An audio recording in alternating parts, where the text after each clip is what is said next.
Coming up today, we're talking about commitment, boys, or lack of it. Men, what's the story?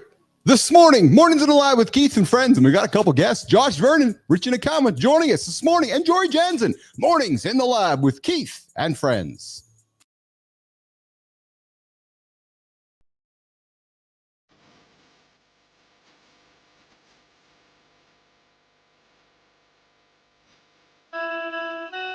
Welcome to Mornings in the Lab, where excuse When something negative comes up. Build a muscle improve, blood flow. Nobody is expecting, Sean. If the lady's saying that, you're just It's a super be entertained by fun over here. How have I slept? Has my sleep been good? Is that it?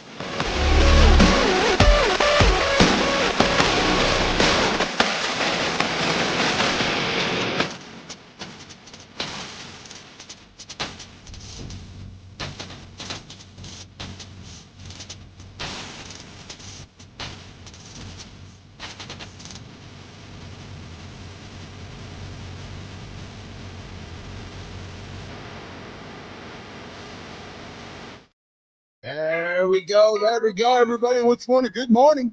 Welcome to Mornings in the Lab with Keith and friends. Another day, another session of high energy conversation. Yeah, baby, insights and maybe just a little bit of controversy. Just a reminder, if you got kids in the room, you better put the headphones in or walk them out of the room or just tell them they're going to learn some things today. They're going to learn things they didn't think they know about, or they're going to learn things their parents didn't tell them about. Yeah. Today, a packed show coming up. Let's get right into it. Arnold Schwarzenegger says you can unlock incredible benefits with just 1 minute of exercise. Yeah. 1 minute? Really? We're going to ask Anderson about that coming up this morning. Really? And speaking of science, researchers have identified a protein. Yeah, I said a protein, not a protein. A protein that can actually reverse muscle loss from aging. Huge for anyone trying to stay strong as they get older. The big question is, how soon can we get our hands on that? And Josh Vernon joins us for Center Stage. We're going to dig into the mindset of a triathlete, endurance sports, and what it takes to push past the limits. And of course, we're going to talk about something nobody likes to discuss, but everybody should, which is, of course, your poop schedule. Yeah, you heard me correctly, boys. We're talking about poop this morning. Listen, that's the kind of stuff we have here in the lab. Studies say your gut health, major predictor of overall well-being. Duh. So what's normal? What's a red flag? We're going to get into that later today. And you ever wonder why some relationships, Johnny, just don't work while others seem to click at the perfect time? Well, that's the taxi cab theory. Timing might be the only thing that matters. You know, a taxi cab showing up here, showing up there, showing up everywhere. And while we're on the subject of relationships, boys, let's talk about how to disagree without being disrespectful. The internet is listening. It's a battlefield of just trolls and anger and negative stuff, and people just seem to have forgotten how to argue like adults. We're going to break down practical ways to keep debates productive, whether online or in real life. Then we're going to dive into 8 common fears that men have about commitment. Yes, boys, fear of losing freedom, fear of failure, fear of picking the wrong person. We got all these fears. We don't want to make commitment.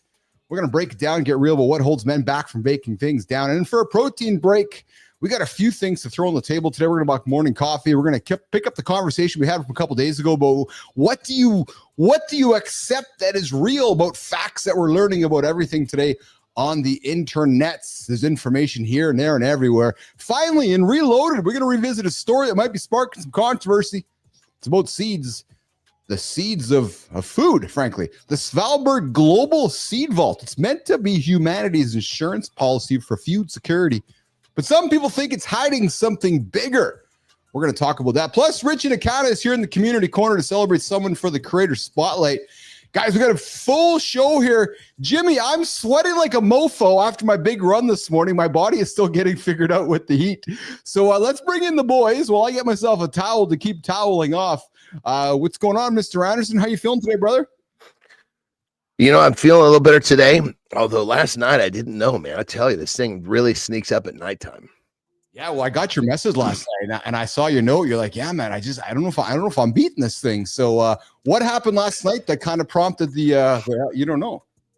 Well, I wake up, I've been going to sleep early. I've been getting actually really good sleep, and Terry's been running a humidifier in the room, which is keeping everything moist. So my throat, I'm not waking up hacking, which is good. I don't hack till later in the day, but But then by about 5 o'clock, man, it's just whooping my ass. Like my nose is completely plugged. I feel like I'm in an airplane, like where I got pressure in my ears, but I can't get it out. Oh man. And so it's almost like I fill the gas tank up, but then it empties out faster than I'm used to. So I got to be honest, you sound better today. I get a sense you got a little bit more energy today. You sound I feel pretty good. You know, I mean, there's no question about it. I feel like I'm good, but I can tell that I'm not better. So I'm gonna tag the throttle today, realizing that when I feel myself slowing down, that I'm gonna let myself slow down. Yeah, there you go. Yeah, but I mean, the bottom line is it's not. Let's be honest. I'm not throwing up. I'm not shitting my pants every few minutes. I'm keeping my nutrients and my fluids.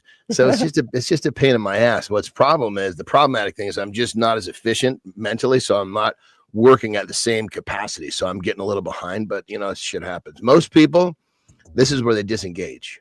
What you're actually saying is, Keith, I'm not actually a whiny little baby this morning. I'm feeling okay, but I'm not feeling that bad. I'm actually okay. I'm going to fucking tough through it.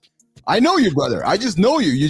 I've been around with you long enough to know that you're like, I am not dead. There's something that's what I do every day. Christ, man. Like I said, if I'm in, there's probably, I only get sick to where I'm throwing up probably like, God, I can't remember the last time. Every 3, 4, 5 years. It's like, it's usually some sort of like I'm the same way. Flu or something like that, or, you know, but the bottom line is, and even then I'll take a short break for that, but that's just because I can't be doing what I'm doing, fucking throwing up on my computer.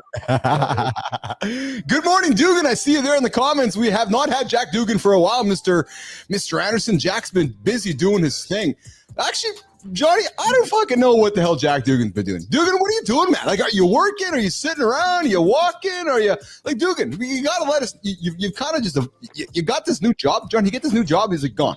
I don't know, man. Maybe he's just, I don't know. We're gonna have to figure it out, see what he's up to. But Johnny, listen, Arnold Schwarzenegger has come out there and said that the 60-second secret to a stronger heart and a life, which is just you can train for 1 minute. Man, brother, I so agree with that. I was like, I heard you say that, and I was like, if I had 1 minute a day, I know exactly what I would do. So science says, Johnny, that just 1 minute of intense movement a day can cut your risk of heart failure by 40%. And you can get in better shape. You can be happier. There's so many benefits that come from busting your ass for 60 seconds. It's unbelievable. So even Schwartzy, our old good buddy Arnold Schwarzenegger, had to adapt. Multiple heart surgeries, Johnny. We know his story, right? His message is clear. Move smart, eat right, stay consistent. The power of 1 minute. Here's the study, Johnny. A study tracked 22,000 sedentary people for 8 years. Oh, Jesus Christ. Yeah. 1 minute of intense activity, like running up the stairs, it cut heart failure risk by 40%. Yeah, that's, you know, and the thing about it is this, is that just from the mental perspective, when you bust your ass, like this morning, perfect example, you know, I needed my fix, so I got a Terry stair climber. Man, the dyslexia is kicking when I'm not feeling well. Terry stair climber. Terry stair climber. And dude, I put that thing on level 10.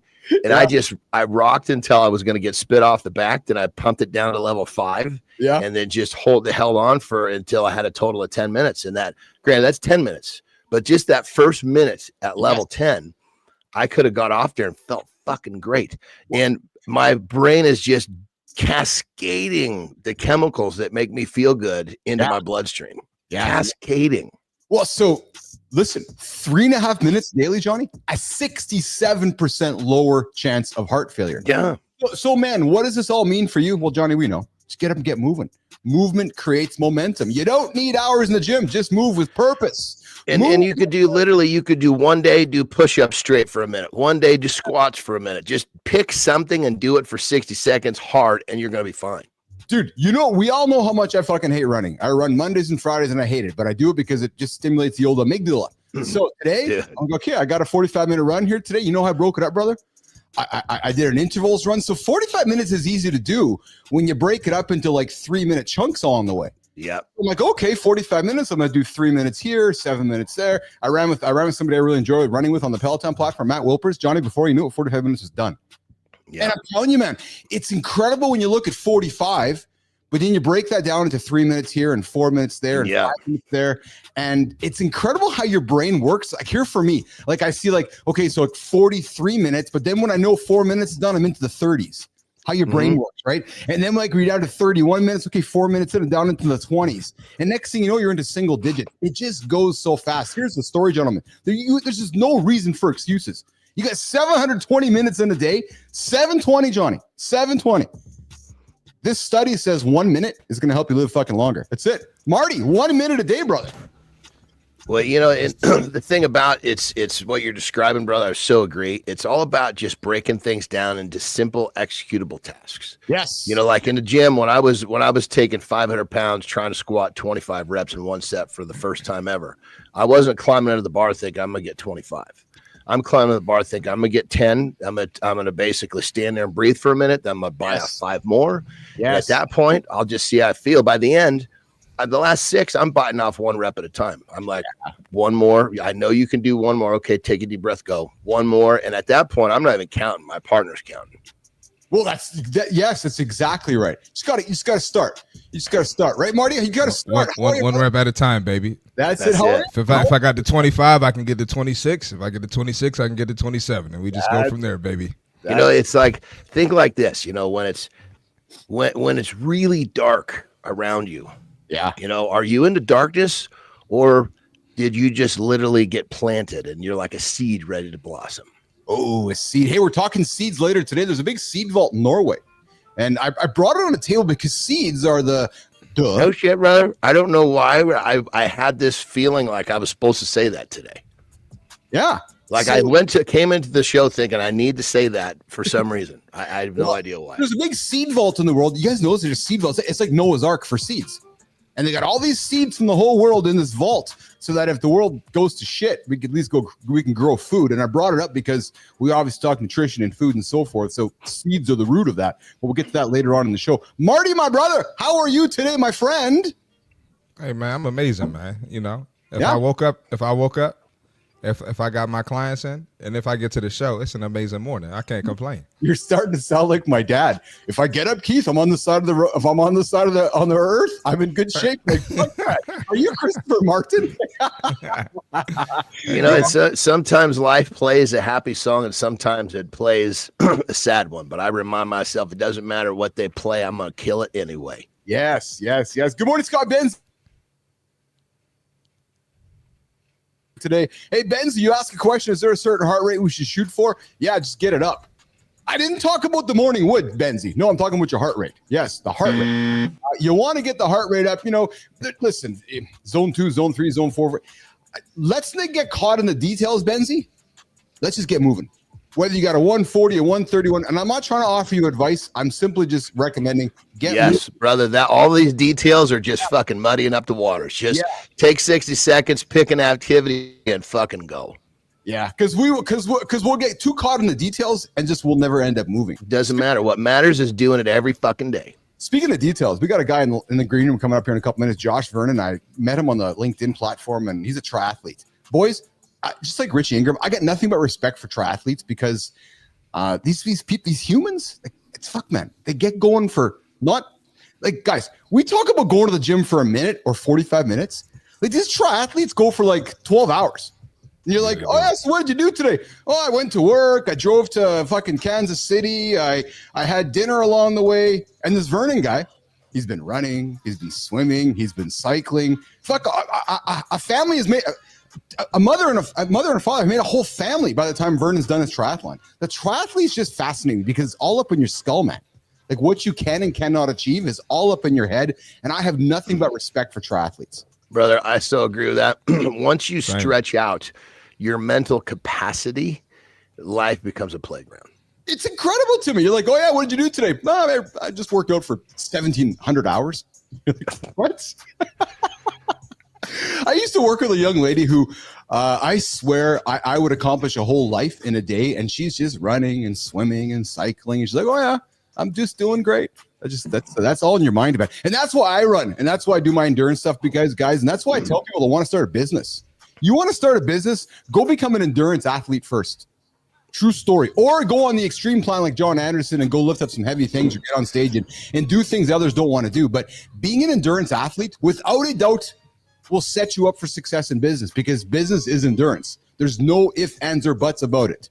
It's all up here, and it takes a long time to have success. So when you can manifest your physical condition first, then you could develop you've developed the habits to become highly successful in other parts of your life. Yes, exactly. It's that simple. Yeah. Start with a simple one. You can do this when you're young.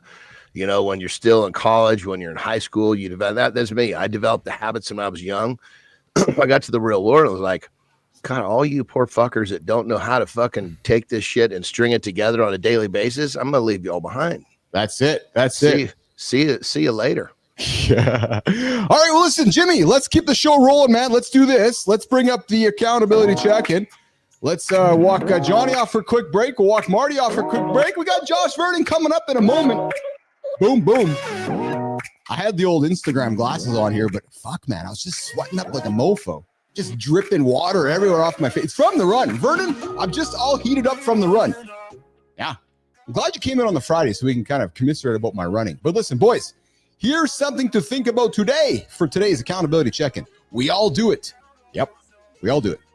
We tell ourselves, we have time. I'll do it later. I'll do it tomorrow. I'm going to wait for the right moment, Josh. I'm waiting for the right moment to get started.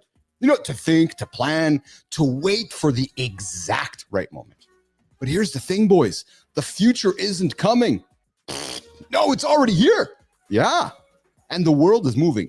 It's fucking moving faster than ever, you guys. Faster than it's ever moved. So listen, we've all been there. We're stuck in our heads. We're overthinking. Benzie, don't. Waiting won't make it easier. Listen, we live in a world of absolutes. Next Friday's coming, regardless if you like it or not. Yep. Next year is coming, regardless if you like it or not. So if you wait, in my experience, not easier. Nope. So right now you get two things. You can roll over and hit the snooze button and be 9 minutes behind that guy over there. And then if you do that for the whole year, you're going to be 56 hours behind that guy. Or you can adapt and you can grow. Or most of you are going to overthink it and you're going to resist it. And you're going to hit the snooze button and you're going to get left behind. And then you're going to come on this show in months from now going, I'm stuck. Fuck, man. No. 8 o'clock Eastern time every single day, the accountability partner that's free. That's going to help you to adapt and grow. But all you have to do is look to the past. Yeah, back there. Yeah, to see the future. It's true. We live in a cyclical world. Businesses that waited, gone. Yeah. Creators who hesitated, irrelevant. People who played it safe in their careers, stuck. So I invite you to ask yourself, is this going to be for you? Your career, your fitness, your dreams? Because the gap between those who do and those who don't is growing. So which side of that gap do you want to be on? And I invite you to ask yourself today, am I creating or consuming? Am I learning or am I coasting? Am I evolving or am I fading? So nation, I ask yourself this morning, are you going to live or be left behind? And as we wrap up today's accountability check-in, the last thing you have to ask yourself is this. It's your call. It's your own mirror, boys. It's not that guy's mirror. It's not Johnny's, Marty's. It's not Jimmy's. It's not Josh's. It's your own mirror, boys. That's holding you back. Let's get after it this morning on Mornington Alive with Keith and Friends. All right, Jim. Let's bring in our guest. What's up, Holroyd? I see your comments. There is not enough time in the day to put off till later. You are right, Adam. The perfect time to do something doesn't exist. No way, baby. You're quickly learning that done is better than perfect. That is absolute truth. Holroyd, There's no perfect. Perfect is procrastination, baby. That's it. We got a non-procrastinator in the middle of the screen here. What's going on, Josh Vernon, this morning, brother? What's up, guys? Thanks Hey, for having Josh, me on. what's up? So Josh is joining us from Massachusetts today. Am I correct? I am. It's a little cold, a little snowy, but doesn't keep us from not getting active. Vernon, I'm from Manitoba, Canada. You know nothing about cold, brother. I know Amy Reinhardt on the screen right now. He's from Massachusetts as well. I already gave her the same shit. And Marty's from Maryland, and he's talks about being cold. Vernon, you guys know nothing about cold. It's minus fucking 30 here right now in Winnipeg. So there you go. It's cold. Warm here then. You know more about cold than I do, though, brother. So I'll give you that. There you go. So, guys, I ran into Josh over on the LinkedIn platform. I saw some stuff he was doing, and I was fascinated. Well, actually, truth, I'll be just frank. I'm trying to do business with Peloton. I'm trying to get in front of Peloton. I'm trying to get in front of the company, and I saw Josh in one of their feeds, and I'm like, yeah, I'm going to go knock on this guy's door. Maybe Josh knows somebody from Peloton. So I started interacting with Josh, and Josh's like, hey, this guy's got a show. Josh has got a show. I'm like, hey, why don't you come on my show? So now Josh is on the show. Hey, Josh. That's how it works. You know, I've found that out the last few years. It's you can't open a door if you don't knock, and you can't get a question answered if you don't ask it. So why not? And I appreciate you reaching out because I do know a lot of people at Peloton. I've actually gone for a run with Matt Wilpers, the man you ran through on the screen today. Yes. I've been lucky enough to go for runs with him in Central Park in person and stuff like that. Cool. So, very cool. Yeah. Very cool. Well, listen, so we have a big, it's the most important question, Josh, you're going to be asked today. Not by your family, your colleagues. Nobody's going to ask you the kind of question that we're going to ask you right now. Okay? All right. You ready for it? I'm ready. I'm suspecting you've prepared your entire life for this question. Always. All right. Ready? Jimmy, the drum roll is Josh Vernon. What is your morning routine? My morning routine depends on how well I slept the night before. So sometimes my morning routine shifts. I need to recover. So you've talked about the fact that I do triathlon and all of the hours that goes into that. The biggest piece of that training for me is also the recovery. And if I'm not recovered, I'm not absorbing the training. So there are times, because I am a family guy, I have a daughter who has a schedule and things like that, depending on her schedule. And when I get to the pool or the gym or downstairs on my Peloton, it will change when I get to bed. So I am looking at my morning starts after I've got at least 7 hours of sleep the night before. So yeah. So it's like a sliding schedule. Yeah. Sliding schedule. Now trying to keep it as routine as possible with a certain window of when I go to bed and when I get up. So I am lucky to work from home and an entrepreneur from home and do all these things. So the schedule is flexible, but at the same time, there are mornings I'm up at 5. There are mornings that I'm up at 8:30. So it does change. I like how you definitively work backwards from the evening before. We're all about mornings here, and one of the philosophies we have is that your morning actually does start the night before. And the other thing, Josh, we talk about often in this show is that we just live in the world of a loop, right? Like, it's just a continual boring loop, just over and over. There's never really an end to it. But your morning starts the night before. So the decisions you make tomorrow morning, you've made the night before. Am I correct? Absolutely. Yeah, for sure. That's a page out of my book right there, brother. Exactly. Yeah. Marty, Johnny, I've learned this about Josh as well, that Josh said swimming. As a triathlete, you got to swim, you got to run, you got to cycle, right? So, boys, Josh said he hated swimming. Worst enemy. Now he loves it. And I wanted to pick up on this, Vernon, because a lot of guys hate going to the gym. A lot of guys hate taking a discipline. I hate running, but I do it because I hate running. Talk about your process from moving of hating swimming to going, okay, I kind of enjoy it now. It's kind of funny because I grew up swimming. I had a pool in my backyard. I was fortunate to have that, and I thought I was great at it. Yeah. And that was when you were swimming with your family and your friends and your brothers, and like, oh, I can go one length of the pool faster than him. Then all of a sudden you jump in and they're like, all right, you got to swim 400 meters, or you've got to swim now 1.2 miles in a half Ironman, or eventually, if I ever get there, 2.4 miles in a full Ironman. That's insane. And then you start talking about, wow, I don't float in adult onset swimming, and it becomes my anaerobic workout.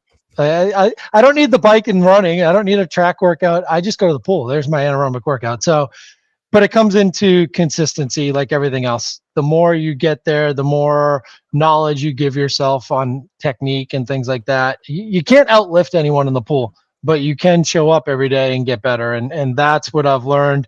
So more consistency there, and it's allowed me to do that. I just look at it like this. If I sign up for an event, and this goes with a lot of things you were talking about earlier, sign up for an event, sign up for a local 5K, sign up for a local sprint triathlon, which takes about an hour and a half for the whole thing. So you sign up for a race and it gives you that accountability. And then you start to find a community within that, and that community gives you some more accountability. And it makes things a little easier the day you start to question whether or not you want to do that workout. Real quick, I just got to jump in and give you some props on open water swimming, because most people only have swam in a pool. And when most people have never thought, well, here, perfect example. When I lived in Northern California, I lived in an inlet in the bay, right? And people would come to my house and be like, oh man, I'm going to go, and there's a buoy, but it's probably, Jesus Christ, 200 yards out there. Oh, I'm going to go swim to the buoy. And if I would said that, I would talk them out of it and help them understand there's no wall to grab a hold of out there. But sometimes these idiots would come in, and I shouldn't say idiots, they were kids. My daughter's friends, they just literally see it and just go fucking diving in and start swimming as fast as they could. And I'm like, God damn it, I have to get in the fucking canoe and get out there, because shortly after I got there, they were so fucking tired. They couldn't even pull their asses into the goddamn canoe. And when people don't understand open water swimming, there's nowhere to hide. If you don't pace yourself, you're gonna fucking drown. And there's a reason why it's first in the realm of triathlons: swim, bike, run. And swimming is probably the hardest, and then running is probably the most damaging or potentially damaging to people with the heart and everything, with the bike giving you a little bit of reprieve depending on how hard you go. But everything in the sport's about pacing, and I do a lot of riding in the zone 1, zone 2 stuff, and changing my whole metabolic profile to burn fat before it burns carbs.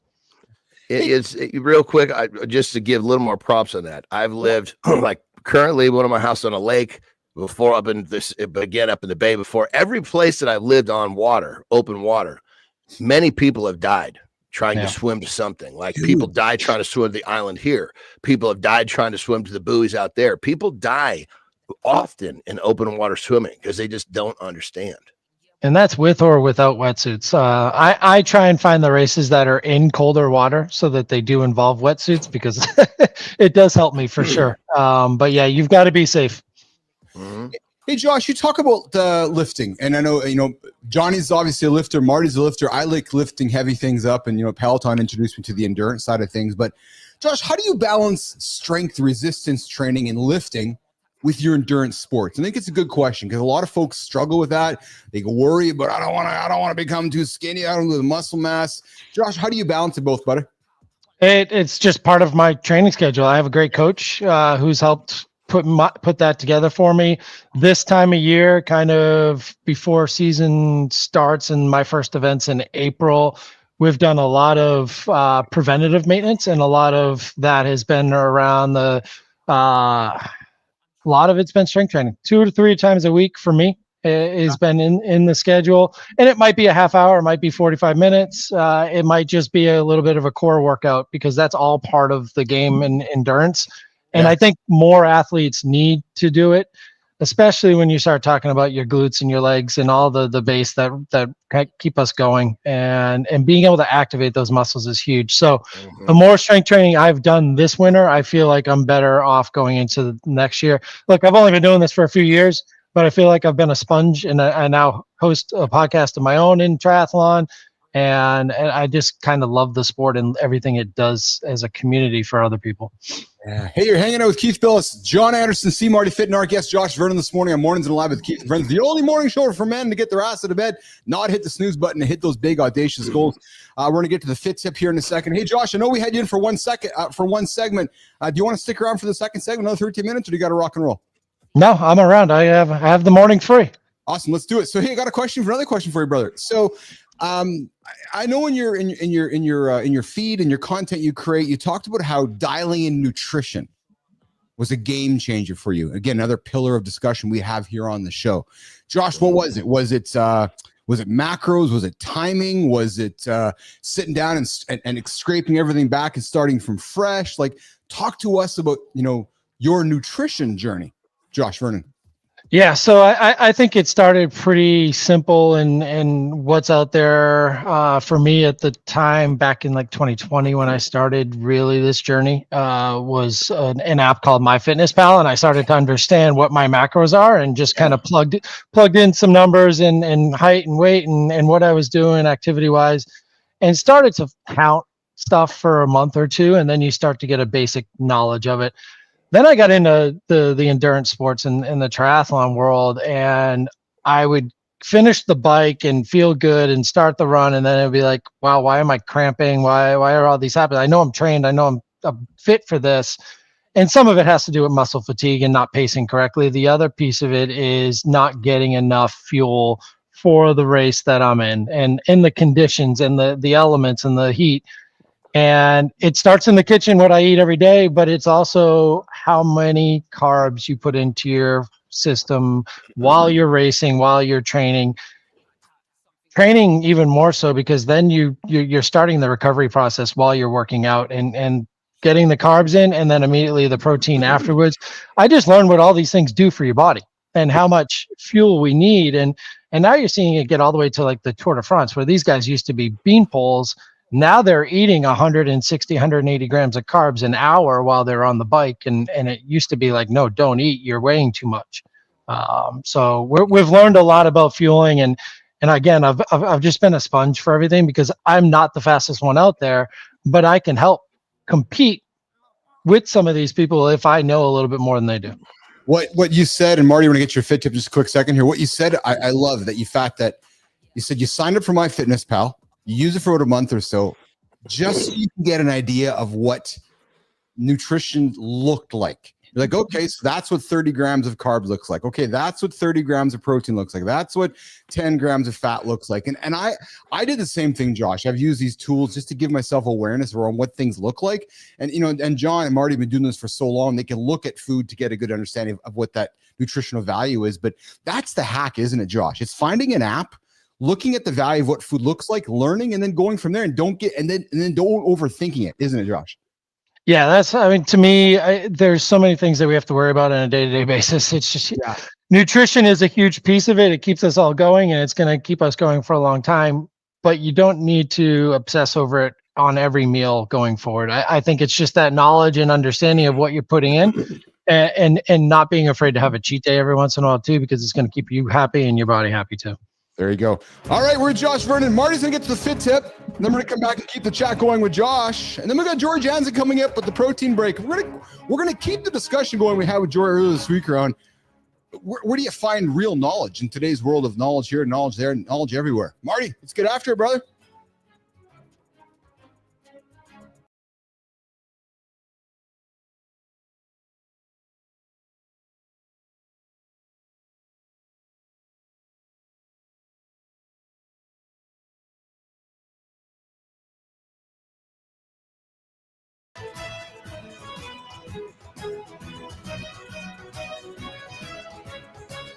Jamie?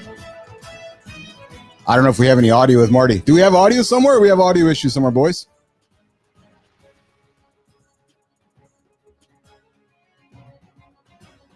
Yeah, I can't hear Marty either. Hey, Jimmy, we can't hear Marty. We're going to get Marty off here. We're going to keep it, we'll keep it rock and rolling here. Marty, we got you muted there, brother. Josh, we got you? I'm here. I'm good. I'm right here. There you are, Marty. There he is. I don't know what happened. I don't know what happened. Get after it, brother. We'll get after it here. Oh, okay. All right. Sorry about that, y'all. That's a rookie mistake. Anyway, I'll just start over. When you first start your fitness journey, things are going to feel super uncomfortable, right? But as you keep going, those things are going to get easier, right? You lift weights, you're going to be super sore at first. But the more you keep going to the gym, you're lifting weights 2, 3, 4, 5 times a week, it's not going to hurt as much. You're not going to be as sore. So understand that you might be afraid of something. You might be nervous about it. You might be hesitant, but it's not going to feel like that as time goes on, right? When you first start doing your cardio, it's going to suck. You're going to be winded. The first time you get on that Stairmaster, you try to stay on for 10 minutes, 20 minutes, 30 minutes, 45 minutes. If you're crazy like me, it's going to suck. But over time, it's going to get easier. So don't let that initial feeling throw you off. Don't let the initial feeling stop you from getting better, becoming a better version of yourself, and getting healthier, because that's why we do it. All right? So that's just part of the game. It happens to everybody, including all of us on the show right now. So always remember that. Don't let it stop you. That's the fitness tip for today. Tip of the day, Marty. When the boys can't hear your voice, everybody goes panicky. Like we're missing Marty. I'm seeing the comments here, and like we can't hear Marty. We can't hear Marty. We're like, Yes, we all want to hear the sultry sounds of Christopher Martin. I don't know what happened because y'all heard me earlier, right? Marty, we love your voice, man. Your voice is just it gets everybody going in the morning, brother.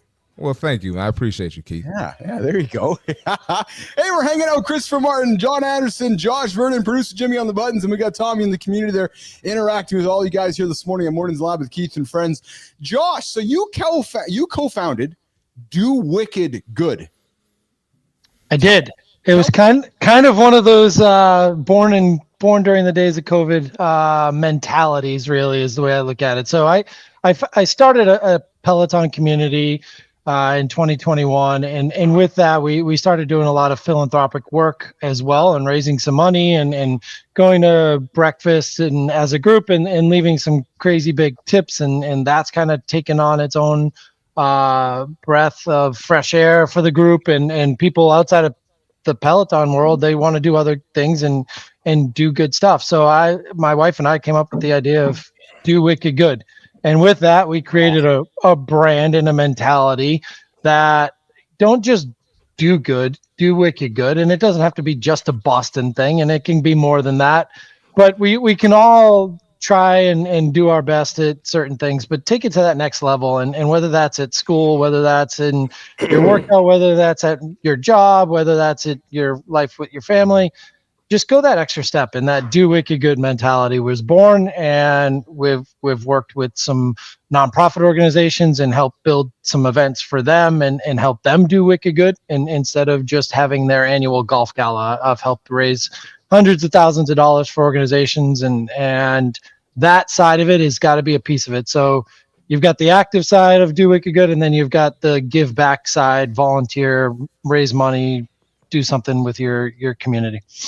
That's fantastic, you guys. That's and it's a living entity today. It goes today, and you guys are actively running it today. Yeah. Yeah, absolutely. It's just a part of who we are, and it's every once in a while I'll see somebody wearing a shirt or it's out there. It's never grown as much as it could have and should have, and maybe it will one day, but the mentality's still there, and it's instilled a lot of people across the whole Peloton community and outside of that as well. Oh, that's fantastic. Good morning, good time. I see you there as well. I see a Rick Clody. I see a Pink Cat in the comments. I see a Dugan. Everybody here this morning on the Mornings Live with Keith and Friends. We're hanging out with Josh Vernon. Hey, Josh, tech has made a big play into the gym. Tech has made a big play into endurance sports. Wearables are growing faster than ever. Josh, in your experience, have wearables overcomplicated fitness, or have wearables opened our eyes into the opportunities with fitness? Or is the answer both?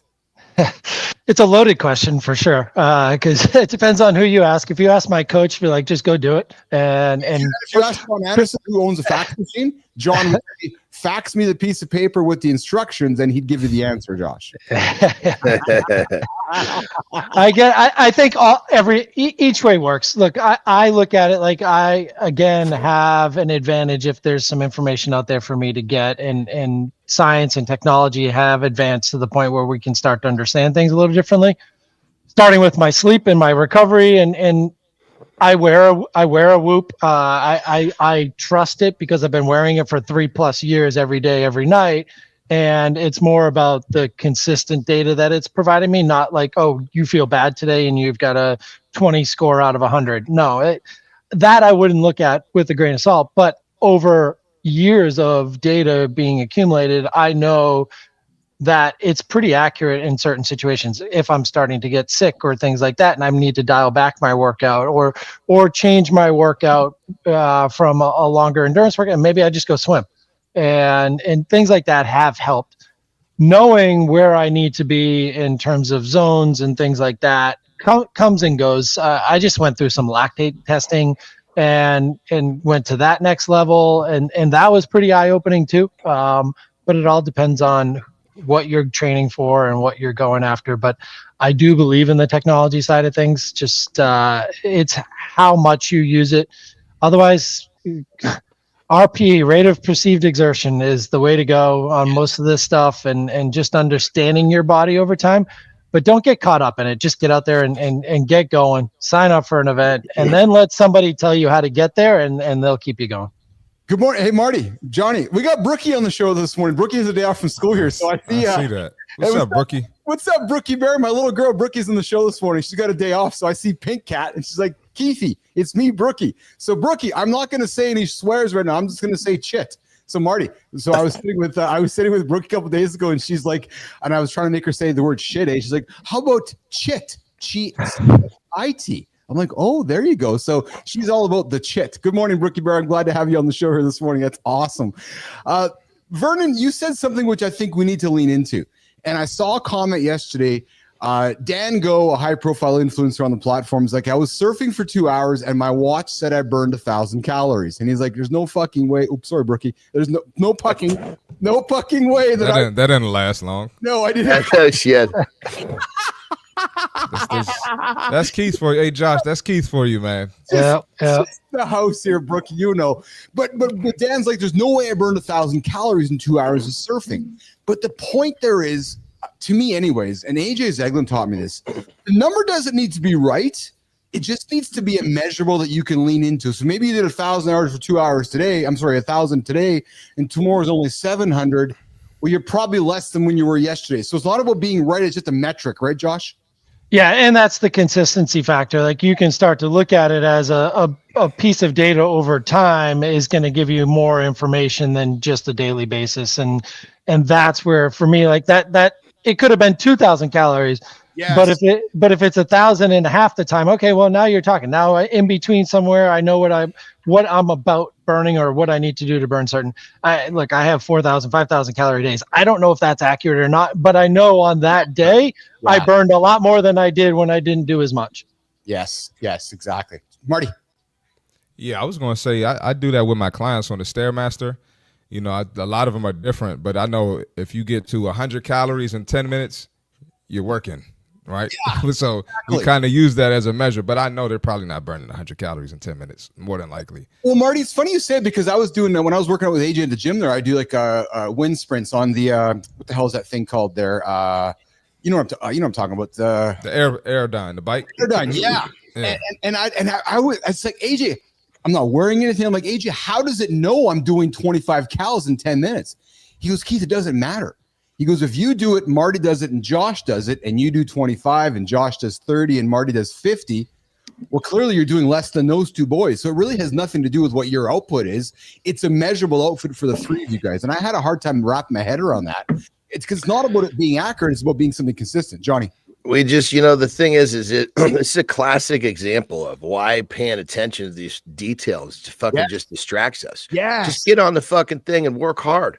Yes. And if you put the effort into trying to figure out these details, and you put that effort into working hard, you're going to get so much more back in your return of investment. Well, and that's why I also because I think there's a lot of men who have ego that don't want to go. I'll call you out, Johnny. Oh, I don't want to go lift with Johnny because I'm not as strong as Johnny and I'm going to feel intimidated by Johnny. No, it has nothing to do with that. Brother, I tell anybody that comes to train me, I say, I don't give a damn if you're lifting 100 pounds. Exactly. What I care about is the effort you put in, because your effort inspires me. Well, you lift 100 pounds or 1,000 pounds. That what I want is that contagious shit you're gonna put out, that's gonna get into me, because I'm gonna give it right back to you, and then it becomes a positive vortex. It doesn't make a difference what's on the bar. Marty, I was gonna say, sometimes when I lift with some of my buddies that might be like a little bit stronger than me, what I ask, like, what weight we starting with? They're like, it don't matter. Let's just fucking go. Like, let's get to it. So that's the same mentality, Johnny. That's why I love weight, because weight doesn't see race, doesn't see color, doesn't see sexuality. 45 pounds. Well, and forget weight, because the body doesn't know the muscle doesn't know the weight. It knows the difficulty and the effort. Yes. So even get rid of weight. It comes down to you could say it difficulty / effort, because it's difficult. You're going to have to put in more effort. That's the currency. That's it. All right, we're coming up to the bottom of the third segment here with Josh Vernon, Keith Billis, Marty, and John Anderson. Mornings Alive with Keith Friends. We got George Jansen joining us here for a moment in the protein break. Josh, how can folks connect with you? Where can they find you? Those that want to, learn more about what you're up to and learn more about the Do Wicked Good. Where can people connect with Josh Vernon? Josh. Yeah, so the easiest place to follow me is on Instagram at Josh M as Michael. So Josh M Vernon is my Instagram handle, and that's where I do most of my content. and there'll be a lot of things there where I'll tag Do Wicked Good, and that mentality. It's usually a hashtag in my posts and my reels, and it's just what I do on a daily basis. Look, I quit drinking just about 6 years ago now, April 2019, and from that day forward, I've had this mentality. Now it's a name, and I just feel like every day is a special gift for me, and I've been given a second chance after a lot of years of damaging, and I'm just kind of running with it at this point. And there's been a lot of people reach out to me that have stopped or quit or have been inspired. So I'm just going to keep doing what I'm doing. Hey, Keith, can I ask Josh something real quick? Yeah. Oh yeah, for sure. What if you don't mind me asking, what was it that made you quit and just make you turn that leaf over like, man, I'm done with this shit?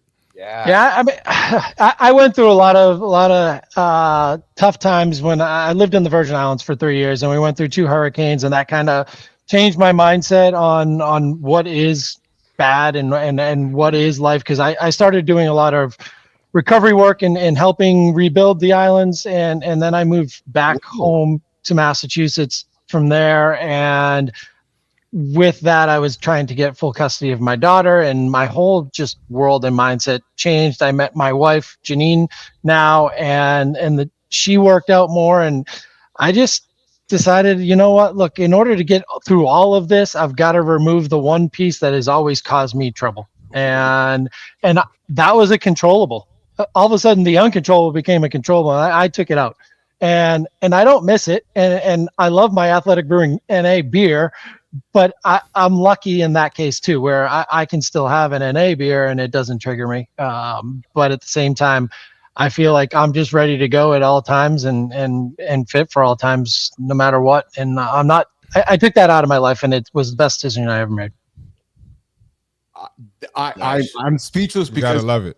yes, I'm speechless because you're hearing love, Josh, come towards you, man. That is awesome, man. I Gotta love it. Marty, Johnny, I suspect we have maybe a beast or a goat here within our whims here who has more to share with us on the show. I think we have to invite Josh Vernon back. Josh, we come back and hang with us again.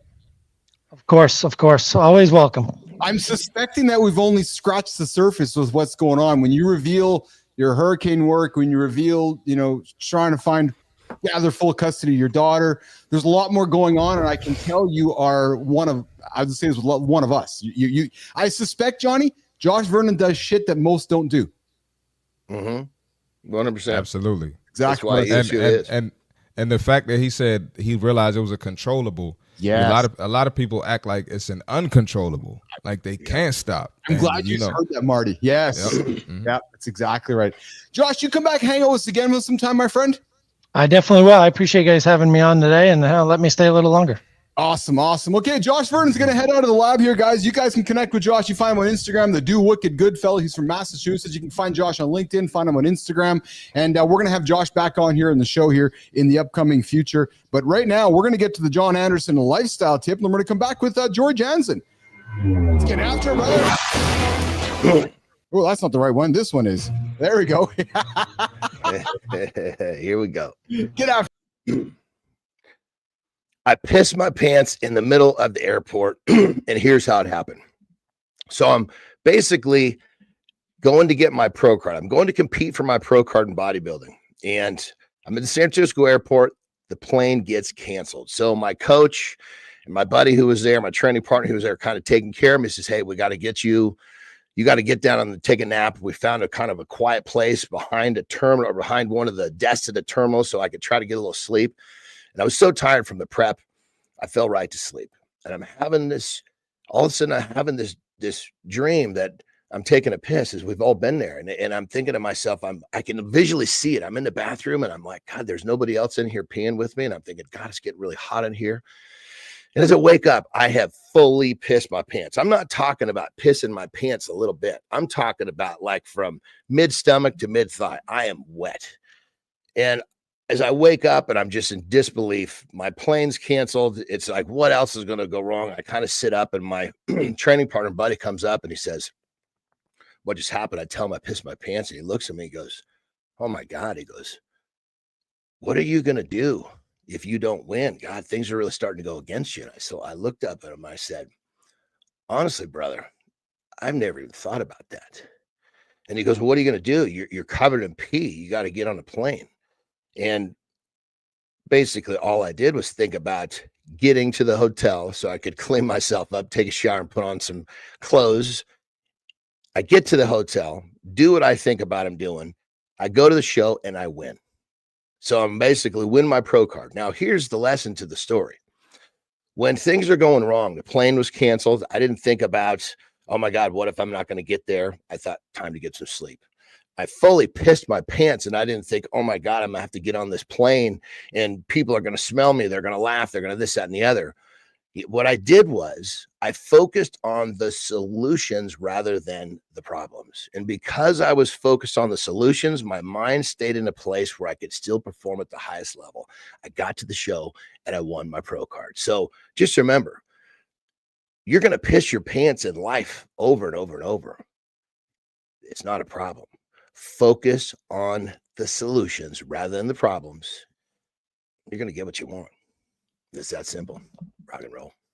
Simple solutions, not problems, you guys. It's funny, Johnny. I was talking with Walter, our good old gentleman in the community there, Tommy, and we were talking about creating content. And I said, Tommy, we're going to have a lot of barriers and a lot of problems come up. Let's focus on solving them. Like, I don't want to waste time talking about the problems because we know that they're going to be there. And I find it's often in leadership and in business where, you know, we have our teammates come to us and say, there's a problem. Yeah, we know. Let's focus on solving the how we solve the problem with a solution instead of focusing so much on the fact that we know there's a problem in front of us. So let's all right, listen, we got Jory Jansen here joining us in the lab here. What's going on, Jory? We brought you in a little bit late this morning. How are you today? What's up, Jory? All good, all good. It was a little bit quieter morning. My daughter also does not have school today, so. Oh, there you go. Yeah, we got Brookie here in the lab this morning, which is pretty awesome. But Jory, I purposely did not put nothing in your feed this morning because I wanted to continue our chat from Wednesday, and we'll take a little bit of minutes this morning, Jory. And what I wanted to lean into was information. There is so much, and it's funny because I had a chat with somebody who's a former high-profile media personality in this country, a national reporter, and we're talking about the state of media, and I was saying to her, she goes, well, people want trust these days, and I said, I don't disagree with you, but trust is such a loaded word that trust on one platform means trust on a different platform. You know, you can go onto X, for example, and see that the sky is blue, but then you go over to Blue Sky or to Threads, and somebody's saying that the sky is actually red, and you're like, yeah, but which one do I believe? So, Jory, let's spend a few minutes today digging into where we're getting, how we're getting, what to believe. Do we believe everything that person says? And it's only getting more difficult, Jory Jansen. What do you tell your clients? What do you tell yourself? Where do you get your information? How do you find the truth, Jory Jansen? Well, for me, it's a little bit different than a lot of the general population, right? So I get to work with sports scientists, researchers, so I can get information where I want to. Although that being said, you can always find what you're looking for. Yes. But I say whatever it is that you're hearing, I think it's taking a moment to just look at, is this true for you? And if it's true for you, and it's not harming you or anyone around you, then you know what? Take a risk, take a step, and experiment with it. Is it true? That's a fascinating statement, Jory. That's a loaded statement, actually. Is it true for you? Because that can be and I love you said that, because they could be wrapped in controversy, right? Because alternative facts to John might be an alternative fact to Marty, might be an alternative fact to me. And it almost goes back in many ways, Jory, when I go through Instagram and I see 7 different guys saying what they ate. They all ate something different. They all look jacked, and they're all saying something different. It's very much what works best for you, isn't it? Well, it is. Last night I was doing an initial consultation with a new client dealing with obesity and tons of inflammation in the body because every joint is in pain. Everything's getting rehabbed. And they're only 34. And I was going through some options, and I could tell where their belief system was, and they couldn't do this, they couldn't do that, they couldn't. And so I went back in their history. I'm like, so where are you right now? What do you believe you're capable of right now? And this particular client believed that they could do A. And even though I know that if they if they did B and C, they'd get to their destination sooner. But if that's not where they're believing, it's not going to be helpful. So we're starting with where their belief is and build them up so then they can trust that where I'm going to lead them next is going to be beneficial. But if I just said, well, you have to prep everything, at least 3 days in advance, you have to do it. They've already tried and done what they thought they could. And so I've got to take the time to deliver the message in a way that they're going to trust me and that what I'm offering them is a solution to what their challenge currently is. And you can find many different ways to get to the same destination. So I just need to meet them where they're at right now. Is there evidence and research to show, hey, get rid of this, prep in advance? Absolutely. But if that's not where they're sitting at, and that's not where their safety is at this point, it doesn't matter what I say, even though I know that it's evidence-based, even though I know it's tried and true. But if it's not where they're trusting, I have nowhere to go with them yet, right? But they ended up leaving smiling, feeling like they had an action plan, something that was doable. They felt like they weren't forced to eat something that they did not want to do. They're actually pretty excited. They're like, so I don't have to do this. I can do that. I'm like, absolutely, let's go. So it's really, there's tons of information out there. I honestly believe there's no one way to get to one destination. I agree with you. Yeah. For you right now. And that probably will change over time. I'm fascinated by what you, go ahead, Marty. Go ahead, please. Marty. I was just going to say, Joy, with people like that, it just takes super patience. You know how it goes. But I wanted to rewind back to what Keith said when you said you saw some like 6 jack guys on Instagram. Yeah. So one way, like, people get confused because they'll be like, all right, they all doing different things. But what you can do is find a common denominator, right? So I'm looking at 6 different guys. One's eating fish, one's chicken, one don't eat red meat, but they all getting a high protein intake, right? Yeah. They're all getting a fiber in. They all eating vegetables. They all drinking They're all water. not missing meals. Exactly. They all drink black coffee. So you can also find a common denominator. So I just wanted to add that in there for anybody that took that the wrong way. Well, no, Marty, I'm glad you said it, because even what I was going to say to Jory, and I'm sure John's going to jump in here, is that it's almost like for the last, I'm just going to pick a random number, Jory, last 25 years, we've been so inundated with gathering information, and all this competing information that it's like we really just want to go back to Mike Smart's farm and just grow a potato. It's like, put the seed in the ground, eat the potato, and just forget about everything else. I'm oversimplifying it, but that's almost like where we need to go back to, isn't it, Jory? Yeah. I mean, always going back to the basics never hurts, right? It's where we all come from, is the basics. And so it's just figuring out what's going to be that light bulb moment where someone can take that first step. And I mean, you have people choosing all different ways to eat. However, what I was clear with this client is that what they have been doing hasn't been working. That's why they came. Yes. How did you communicate that to them? Exactly like that. Oh, that's what I do. That's the best way to do it, though. Yeah. Well, 100%. It's like if what you were doing was working, you wouldn't have come here. Yeah. We're just here to help you find a way that's going to work. I'm also struck by the term that you use. And I listened to you very clearly, and I learned from when you speak. You said to your client, what do you believe you're capable in? That's intriguing to me, because in my experience, most are going to think that the bar is lower than what they are capable of. So how did you communicate to them? Let's do some communication lessons here. How did you communicate to them a belief that maybe they could achieve more, or you didn't? You said, okay, I'm going to accept where their belief is right now. Because I suspect John might say, well, no, you can do much more. Why don't you believe you can do much more? Why do you have a limiting belief? Well, what I kind of come out from a different way. Yeah. I don't try to get them to believe when they're in a state of frustration and failure. I get them out of the gate and they're like, holy shit, look progress I've made in the last 5 to 10 days. Now their mind is open. Now I can say, okay. Then I start reprogramming the mind. I don't want to reprogram a closed mind. I want to reprogram an open mind. Interesting. Jor? Yeah, I think for this particular scenario last night, I go through their history, right? I have to get to know them, and for them there was a lot of unsafety with creating a nutrition plan, and we really switched it. She really got that, oh, I'm not dieting. I'm like, no, you're not going to diet for the rest of your life, or at least not while you're working with me. That doesn't exist. However, you're going to create something that's going to be your lifestyle, because if you want to diet, I'm the wrong gal. But if you want to work on your lifestyle, I'm here to support you through that. Changing language, right? Yeah, George. Language. Yeah. So she was really pumped. She went from like being very scared, who's going to judge me? This person works in this area.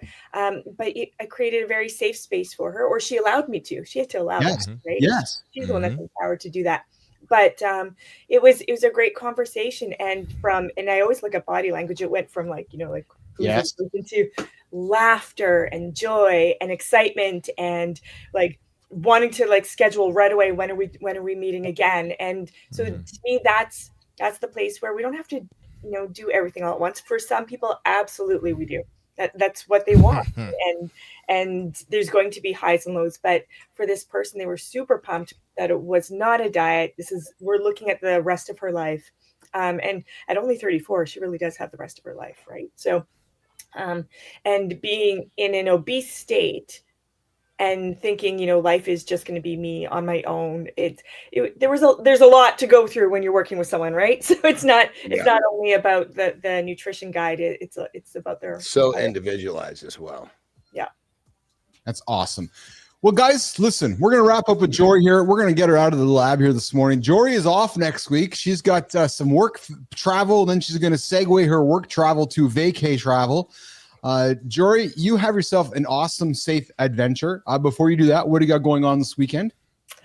What do I have going on this weekend? Packing. Packing and just getting things organized so Kurt has an easy time. Yes.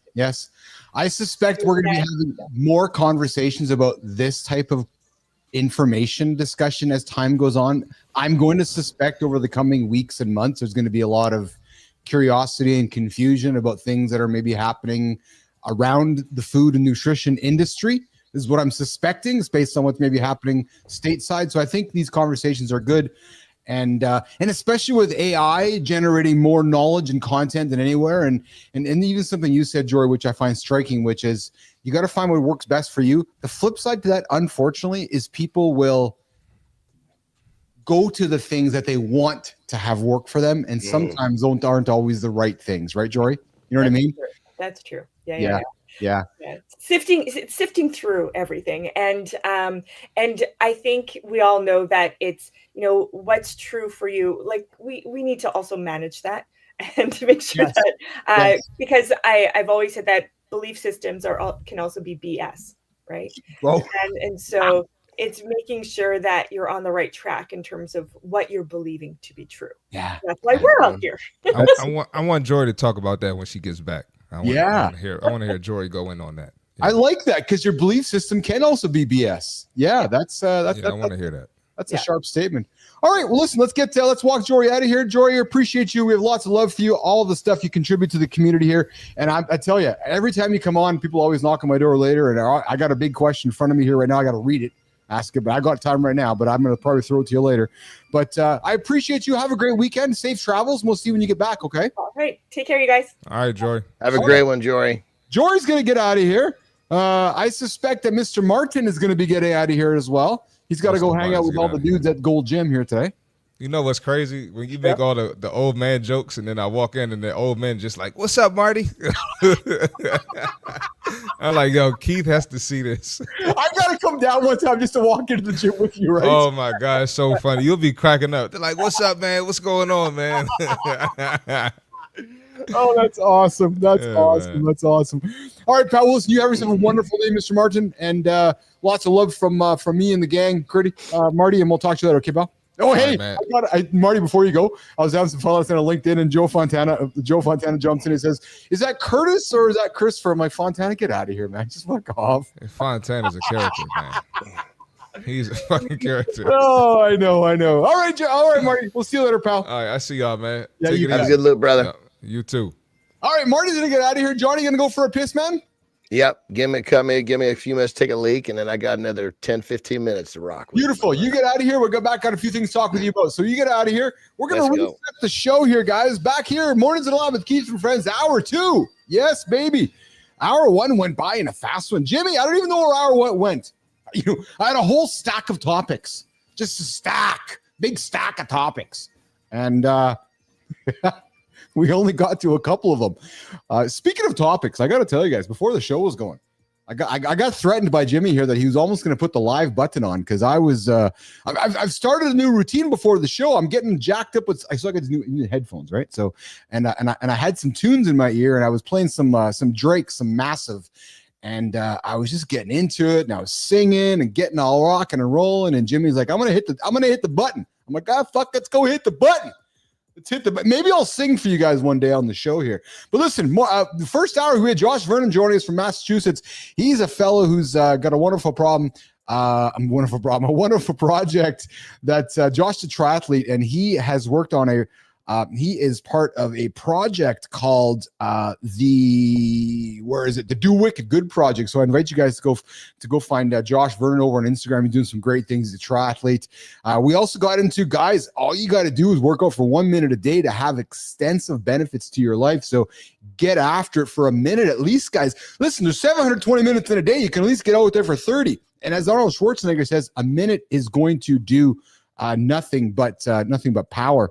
I have I'm just looking here. I'm looking here at a message here. I'm going to so listen, I'm just I got a great message here, guys. I want to share it. I want to share it with Mornings Nation here, Johnny. And we'll leave the name attached to it off, but I just want to share the kind of impact we're having out there with folks, Johnny. And I got a message here that says, I've read many books. I've talked with many people on how to succeed, helped many starting to make extra cash while getting in shape, while walking dogs and dog sitting. So he made extra money and lost weight. Had a customer started detailing cars in his driveway, lost weight and made extra cash. This fellow being a chaplain for a bike club and being there for other bikers, so I've been there for them. I never had anyone to really talk to about business, training, motivation, my drinking, my fiance with pain pills, etc. But Johnny, this fellow says that here on this show, I feel welcomed. I feel a safe space. My words. I feel welcomed. And what I enjoy most about your show is it's different every day. So much motivation here. I'm getting to the point financially where I can get training with John. That is awesome. Look at that. That is awesome, man. That is awesome. You know what I love about this, man, is that he says that there's so much motivation here. And I know what you believe and I believe is the same. We both don't believe in motivation. We believe in discipline. We believe in creating great habits. And we believe that great habits and discipline, motivation is the result of that. Yeah. Young man, you know who you are, who sent me this message. I'm talking to you right now. You're not motivated, brother. You're just showing up with me and John every single day, and you're instilling good habits. And those good habits are resulting in this natural motivation, Johnny. You know why, Johnny? Because he's getting up and he's creating movement. And as he gets up and joins us every single morning, that movement, what does it do? It creates momentum. And then what does the momentum do? It turns into motivation. And people don't even realize that the motivation doesn't even happen. It's just called stacking habits, creating discipline. Next thing you know, this motivation becomes this natural thing that happens, John Anderson. You know, dude, this is inspiring stuff. And so what I'm going to do, I hope you're listening right now. If you're not, you'll figure this out pretty quickly. Text me his phone number. I will. Right? Yeah. I'm gonna basically, I'm going to do more to help this gentleman continue his journey, whether he's financially equipped or not. I'm going to help him. Maybe we work together as coach client, a paid scenario later, but right now I'm going to get us something to move in the right direction. Oh, that's awesome, Johnny. That's awesome. So friend, I see your comment there. You heard Johnny. Get in touch with me on LinkedIn, wherever you want to connect with me, and I'll connect you with John, and we'll get you sorted out, brother. But I love your inspiration. I love your desire to get after it, because that's half the battle. It's the wants. The fact that you want to, that just tells John and myself that's I love when somebody wants something because, and then if they don't know how to get it, that's where the magic starts to happen, right? Because when you can remove barriers for somebody and see them achieving, because I see your clients, man, and I've said to you before, I can't imagine how you feel when you start with a guy that looks like this, and then you watch their journey and you see their picture a few weeks later and they start to look like this. Like, you got to be so fulfilled as a coach, as a man, as a human being. Well, in the picture is kind of the short side of that. That's just the I know. physical part. You know, Yes. it's the part that they're living a better quality of life. They're, you know, like I've had so many people that have come to me that and they've gone to doctors for years because their sleep is so messed up, and I get them sleeping like a baby. Yes. I got a guy that's an anesthesiologist, so he works in the medical field. Yeah. And he's been having terrible sleep for a decade. I got him sleeping.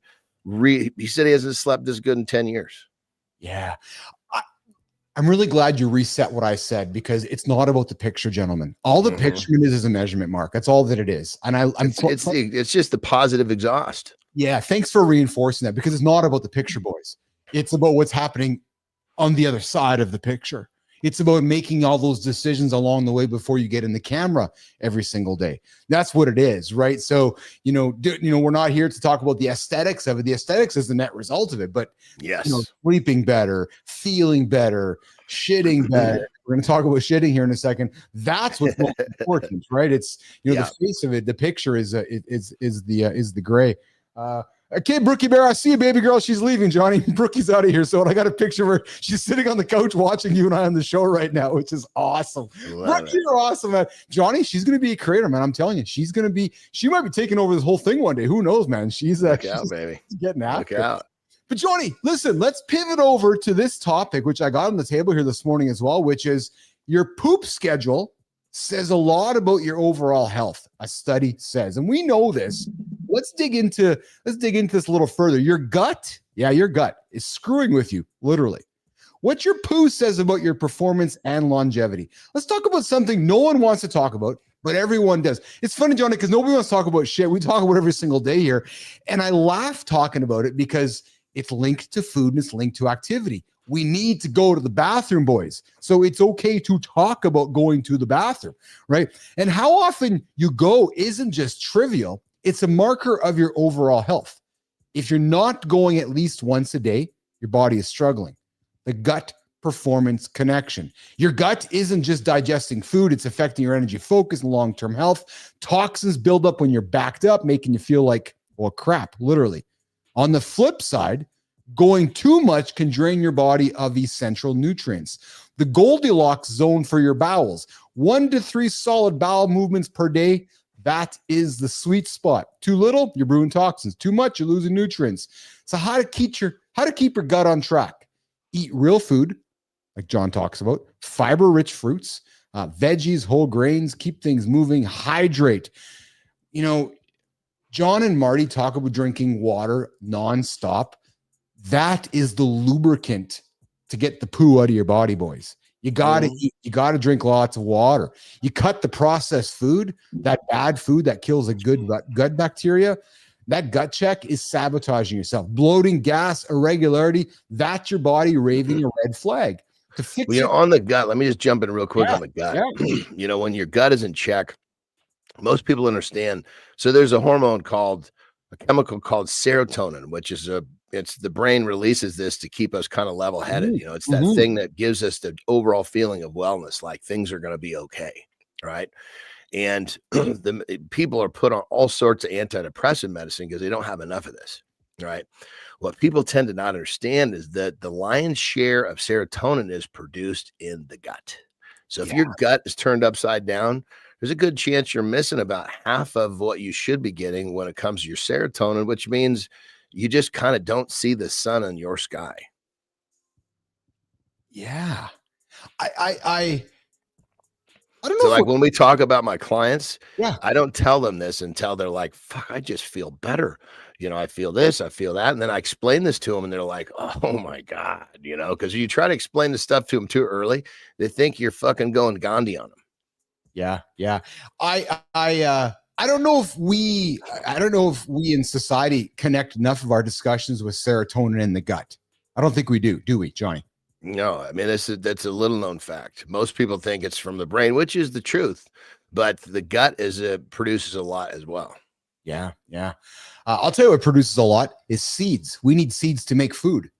And John, there's a seed vault in Svalbard, Norway, that could save humanity, or it could control it. Could you imagine a global disaster? And I find it's ironic because right now the world, we live in a world which is limited chaotic, right? But imagine a global disaster wipes out our entire food supply. Call Mike Smart because he's making smart farms. Imagine war, climate change, or some apocalyptic event that leaves crops extinct. So where do we turn? Well, you know where we turn, Johnny? The Svalbard Seed Vault. It's a remote Arctic facility built to store the world's most essential seeds. Did you know about this place, John? No, but it's a great idea. Yeah, there's actually a vault. It's literally like Noah's Ark, but it's in the side of a mountain. It looks like it's a structure, but it's not just about saving food. Now, the vault has stirred controversy and conspiracy and ethical questions since 2008. But what is it? It's tucked away in the Arctic. It holds over 1 million seed samples. Stored at minus 18 degrees, designed to last for centuries. A global backup plan in case local seed banks fail. But controversy is who really benefits. Who controls the seeds? Developing countries contribute. That's crazy. We're not talking about money. We're not talking about oil. We're talking about seeds, man. I know, right? And that's the controversy, which is okay. Because here's how it works, Johnny. So, you grow stuff over in Africa. I grow stuff over in Canada and the United States. We all pull our seeds, and I'm going to make an exaggerative point. We put them in the mail and send them over to the seed bank. Well, who controls it? So if shit goes sideways, can I get my seeds back? No, because they're here. Right. So, and what's interesting is that there's funding from billionaires that are funding this seed bank, which is okay. So does Bill Gates control this? I'm not pointing at Bill, but is it Bill Zuckerberg? Who's controlling the seed bank? Right. Climate threats. The vault itself has already been affected by warming temperatures. But why this matters? Biodiversity equals food security. Relying on few crops makes our food supply vulnerable. And local seed banks are just the real front line. The Svalbard Seed Bank is just the last resort. Public access, Johnny, is protected. Seeds should not be controlled by corporations. And what I find fascinating about this is that this vault, and you said it, brother, it's not just about science. It's actually about power. And you said it, right? We always think about money, power. But who controls the seed vault? Who controls the food? And you brought it up yesterday, which is, are we moving into a world where, the wealthy get to eat the good food and the unhealthy eat all the processed food? Well, this discussion sets the stage for a future where I control the food sources because I control the seeds, which goes back to what Mike Smart talks about. We need to get back to doing smart farming within our own residential and communities. It's fascinating to me, frankly. It's funny, kind of a funny little side note story, right? So, because you're talking about getting down to like the nitty gritty, like survival of the fittest times, right? Yeah. So my middle daughter comes home from elementary school one day. She says, "Daddy, we learned about survival of the fittest. What happens if we have World War III and we go back to a survival of the fittest?" And I said, "Well, kiddo," I said, "you've been blessed with one of the better dads to have survival of this community, because I'll just lock you guys up, somewhere safe, and I'll go out and get whatever we need, because in this world of survival of the fittest, I'm going to be one of the top of the food chain here." And she was so calmed and relaxed. She brought this up to me right before bed. but it's crazy. You don't think about this stuff. I know. Isn't it comforting as a dad? Let's just be a little vulnerable for a second here. Isn't it comforting as a dad when your daughter looks at you as a superhero and you know that you can just solve all of her problems? Even though it's not really maybe the truth sometimes, but it's just when you look at your daughter and you're giving her that comfort. Because in those moments you are.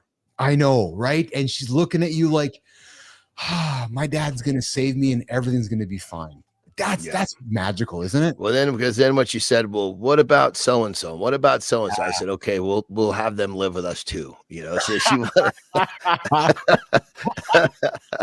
that's pretty good. I'll tell you, because I know when I went through my divorce, and my little daughter was 8 at the time, and And she said to me, and you know, during the emotion of it all, she says, "Daddy, will you be there to save me?"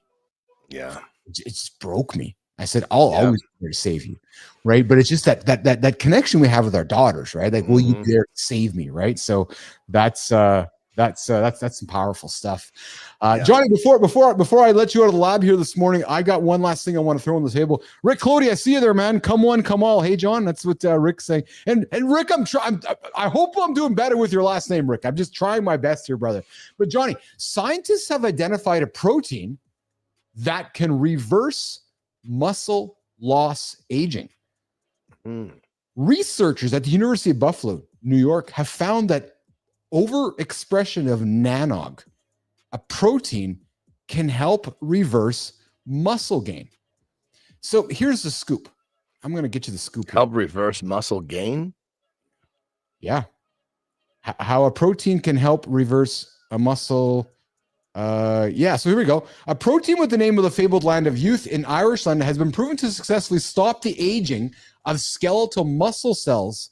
The nanog protein, which has its origins in Turnog, a location in Irish folklore, so we're talking about preservation of muscle. Yeah, exactly. Gotcha. The embryonic progenitors of muscle tissue, known as myoblasts, were overexpressed by the researchers. I'm going to try to keep this less sciencey, but the major characteristics of aging-related cellular depletion, nanog in particular boosts the quantity of multiple cells. So it won't make you 21 again, but it can help you build muscle like you still have a testosterone factory. How? It reactivates your muscle stem cells. It boosts energy, balance, and keeps your cells clean and functioning. So what does this mean for you, John? It says, imagine being in your 50s, 60s, and 70s and potentially even still moving like an athlete.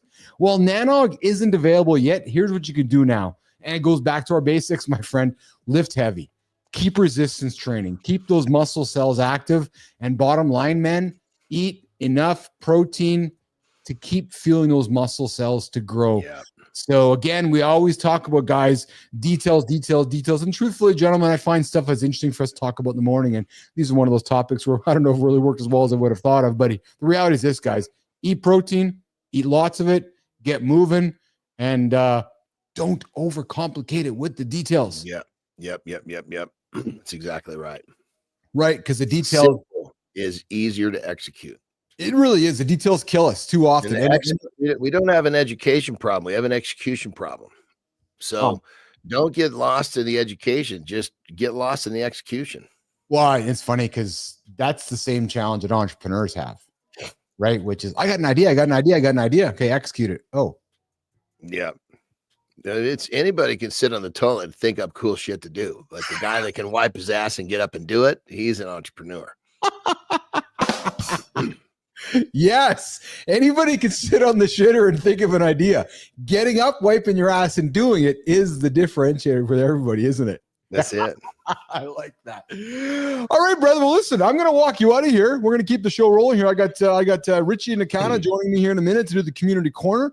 I'm going to get you on with your day here. What do you got going on today, brother? I'm going to attack the day and just be listening to the body. When the body starts backing off from the throttle, I'm going to listen. When the tank starts to get empty, I'm going to start listening so that I don't. Hopefully, at the end of the day, I feel better. But the bottom line is, this is just a pain in the ass. You know, I mean, I'm a little low on energy. My dyslexia is kicking, but it just means that it's just they're not my best days. But it's another day I'm showing up and making progress. I appreciate it. I appreciate you showing up, my brother. I appreciate you making progress, and I will chat with you as the weekend goes on. Get some rest, okay? Take care of your body and listen to your body. I'm actually holding you accountable. Listen to yourself, listen to your body, and don't fuck around with it, man. Trust me. That's it. All right, my brother. Have a great loop. Talk to you over the weekend. Take care. All right, Johnny's going to get out of here, guys. We're going to keep the show rocking and rolling here. We're going to bring in Rich and Akana here in a second. Jimmy, here's what I want to do, Jim. I want to get to our big topic right now about the future of content is live, baby. It's live. So we want to get that set up for us. Let's do that. Woo! Big show. Let me just see the topics we got to today. Jim, let's see the topics we got to today, man. Let's just see here. I'm going to pull up my screens. Hey, if you guys want to know what it looks like behind the scenes during the show, I'd invite you to go check out my Instagram channel. Check out my LinkedIn channel. Just go anywhere. Threads, Blue Sky. These glasses, producing video content, producing pictures, producing live video. Oh, live? Yeah, we're going to talk live here in a second, but why the future of all of this is live. All you have to do, guys, look at Netflix. Just look around you. Just look around you of the world of content. It's easy to see the future. At least for me, it is. AI generated content everywhere. Blogs, emails, static posts. It's all just starting to feel the same. We're going to talk about the power of live conversation in a minute. Jimmy, we got that. Do we got a gamma ready for the live conversation segment there, Jim? Or are we going without one here this morning? I think we don't. Okay, cool. All right, so listen, let's get after it here, guys. We're going to get after why the future, I believe anyways, the future is live. And I want to talk to you guys a few moments about this. How do you stand out in a world of AI generated content? How do you stand out in a world of non-stop, easily created content? How do you do it? People making videos, podcasts, publishing. But how do we build real trust in a world where authenticity is under attack? How do you do it? I'll tell you how you do it. You go live. You go live. You start a live conversation. And let me tell you, boys, why live video is winning in 2025 and beyond. First, guys, let me just tell you this. Let me invite you to think about this. Live video builds instant trust. Now, here's the reality. Anybody can polish a script. Anybody can slap some edits on a video. Anybody can post it. Anybody can go to 11 Labs or Synthesia and make an AI-generated video. True story. But live, that's raw. That's unfiltered. That's real. People want to see the unedited version of you. That's what builds trust. When you make mistakes in front of the camera, when shit doesn't work out, how you respond when shit goes sideways, that's how you build trust. People know what gloss looks like. People want to know how you get to the gloss. So you might want to start with a live conversation. Second, live video. What does it do, guys? It creates real-time engagement. Listen. The only reason podcasts exist, here's something for you guys. The only reason podcasts have become as big as they are is because back when they launched the iPhone, we couldn't stream live content. We didn't have live radio on our podcasts. Why? Because the networks weren't there. So I was like, okay, we got to download all the content onto our devices, hard drives. Right? But just look to the past to look to the future. Did Netflix start out as a live streaming provider? No. Fuck, they were mailing you DVDs, like the hard drive, that hard media. And the Netflix moved over to on-demand, dropping us, binge watching, getting us all hooked. And then over the last year and a half, what's happened, boys?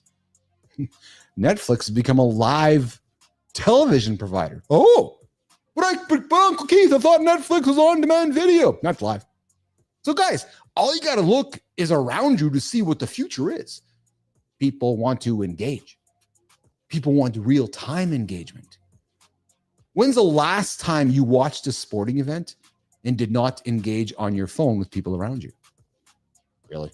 Your audience doesn't want a one-way conversation. They want to interact.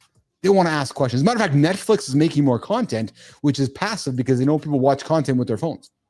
They want to interact. Humans want questions. They want responses in real time. How do I know? My last business did that. We moderated live conversations. But moderation is out the window now, boys. It's live, unfiltered dialogue. That's why live streams get 10 to 20 times more watch time than static content. You draw people in, you have a conversation, you engage. People don't leave. People show up on the show, they don't leave.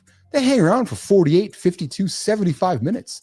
Live conversation. Because we're engaging with Rick Clody. Because we're engaging with Adam Holroyd. Because we're engaging with Amy Reinhart. We're having a live conversation. So consider it. Third, live creates conversation, not just content. You got to get out of this idea of creating content. Content is a commodity. What's conversation? Conversation is unique. Conversations are dynamic. When I go live every single day, 8 o'clock Eastern time on LinkedIn, X, YouTube, when I go live, I'm inviting you. I'm inviting my community to be part of the dialogue, to be part of the conversation. That's how we, not I, That's how we build something bigger than just a piece of content. Everybody creates content. It's a commodity. But how do you build real connections? With a live conversation. Number 4, live creates community, not just content. People don't follow brands, they follow people. And when folks go live, it creates a space where that audience feels heard, seen, connected. That's how movements start, through a live conversation. And then finally, boys, live. Today, anyways, it's AI proof. Oh yeah, I'm not some AI generated species. I'm a real human here. Old Uncle Keith, the handsome chief. I'm real. And I show you that I'm real because I show up every single day here live. And listen, I love AI as much as anybody. It helps me ideate. It helps me create this incredible business in front of you. It creates first drafts. It automates tons of processes to free up time. But it can't replace the energy, the charisma, or the human connection that the old handsome chief brings. My unique delivery, my personality, my unscripted moments. That's my advantage. And you know what, boys? Ears up. It's yours too. It's your advantage. Don't be scared of the live conversation. Embrace the failure. Embrace fucking up. Your audience will love it. Trust me. If you're not showing up live, you're already behind. You're behind the guy who hit the snooze button. So I would invite you to think about it differently. And I know what some of you are thinking, but I don't like being on camera. Guess what? Your audience doesn't care if you're perfect. You know what they care about? They care if you're real. But what if I mess up, Uncle Keith? That's the point. That's the whole fucking point. Mistakes make you relatable. Would you like if I was just Reading off a script and being mundane and just telling you what I wanted to do? Or do you like when I fuck up? Maybe you will like when Marty's audio is not working because you know that it's real. And you know that from my point of view of my glasses, it's real. There's real happening here. Mistakes make you relatable. The other thing is, oh, but Uncle Keith, I don't know what to talk about. Really? Your audience will tell you. If you show up consistently, your audience is going to say, hey, how do I know? Because it happens here on the show every single day, Monday to Friday, 8 o'clock Eastern time, mornings live with Keith and friends. All of you show up and you say, hey, Keith, let's talk about this. You heard our guests. We're talking about something every single day. But here's the reality. Ears up, boys. Live is no longer optional. No, it's survival. Attention today is the currency of business. Tomorrow, it's intention. Tomorrow's currency is intention. And in 2025, the quickest way to move your attention to get your audience to create intent is through live video. It's the fastest way to earn it. So I invite you, boys, to stop overthinking it. Stop hiding behind the polished posts. Stop hiding behind, I gotta wait for perfection. I'm almost there. No, you are there. Just press the fucking button and go live. I got you. If you fall, I'll pick you up. More importantly, if you fall, your audience will pick you up because your audience is already there. But here's the question, boys. Here's the question. Look in the mirror and ask yourself this. Are you? Listen, one last thing. We're going into an era where those that want to get in front of the camera and be live and those that don't are going to win. There is an incredible opportunity happening right now around live conversations that so many of you are missing. I invite you, consider it. It'll change your life. It'll change your business. Because listen, I invite you to consider this. If you start the conversation, you set the conversation. There you go. Mornings in the Lab with Keith and friends.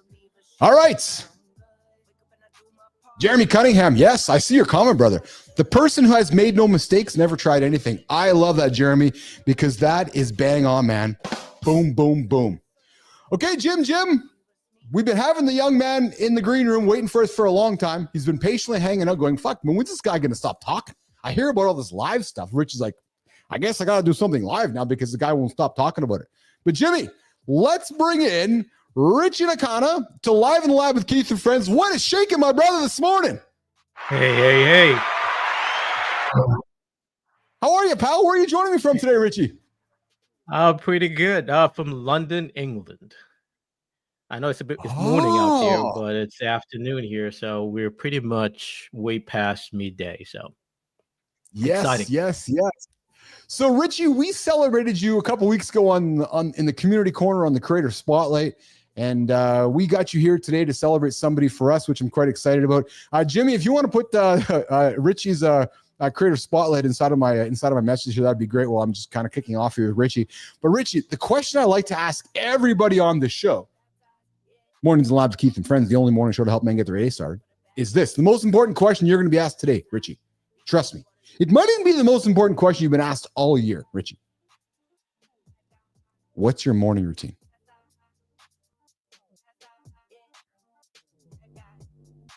My morning routine? Wow, that's a very good one. Morning routine, I think the start of the morning, I think it just sets the tone for everything. My morning routine is the first thing in the case of have a glass of water, right? A glass of water. Do you want me to go on for that from then on, or just the very first thing that I do? Tell me. Tell me your routine, brother. Yeah, what's your routine, my friend? Yeah, it's just in case a glass of water, then just get on straight to deep work. Just start off with. Nice. And what does deep work consist for you, Richie? Yeah, my routine is start off with. It's just everything. I look at what is the project. So start off with, I call it the 2 Ps in my case, right? Okay, so got the projects to start off with. So these are sort of like money-related tasks. So I work on the projects first, then build up on the usual stuff after that. So these are kind of big projects that which are needle movers, we tend to sort of put off for the most part. So I work on those to start off with. When I know I've got clarity, I got more energy and all that kind of stuff. So the stuff I work on first, then from then on, that's when I would start working on, say, what I would call maybe money now tasks, which are maybe like engaging, being on creating my social media stuff and all that kind of stuff. Yeah. You said, can you elaborate on the 2 Ps, Richie? Would you say 2 Ps? What do the 2 Ps mean to you? Sorry, I missed that part. Yeah, the 2 Ps, this is something I created. So 2 Ps is more like a projects. So 2 Ps are projects and puzzles. I want to call the stuff that I'm pretty much navigating on a daily basis, almost like the BAU or business as usual kind of stuff. Those are puzzles, right? Okay. Things that at times we tend to put off. The projects are pretty much stuff that I might not see the results for in this minute, but I know they're going pretty much creating assets. You want to call it creating assets, right? Yes. That then will pretty much create that passive sort of like income into the future. So the kind of stuff I want to work on first, right? So those are the projects. Yeah. Knock those things out because those are easy to put off longer term because you won't see the immediate results from that. So I work on those kind of elements first. Then only later on do I work on what I call puzzles. Puzzles are stuff that I may be fighting, which are being pretty much reactive. Things that might be pretty much urgent, but not really important. So those are called them puzzles. So the 2 Ps principle that I use. Very much in my world, I call them non-negotiables. So these are your non-negotiables every single day, right? These non-negotiables are what you do to get your day going. Hey, Rich?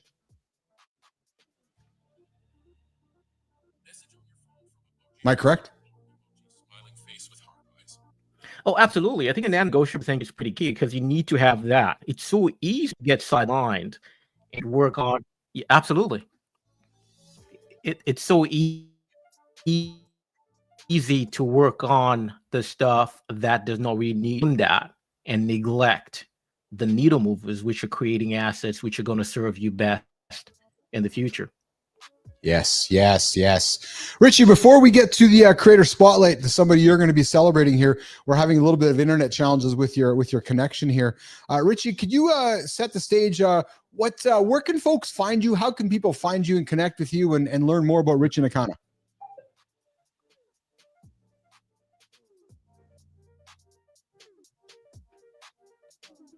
Can you say that again? Sorry, seems to be having connection issues here. Yeah, we're having quite a bit of a delay here. Richie, where can folks connect with you? I'm going to get to the creator spotlight, but before we do that, where can folks connect with you, Richie?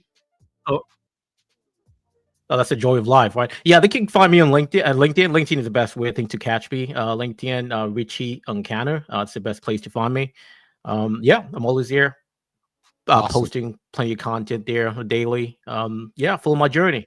Yeah. Awesome. Hey, Richie, has LinkedIn become your is that your pillar of content? Is that your home base?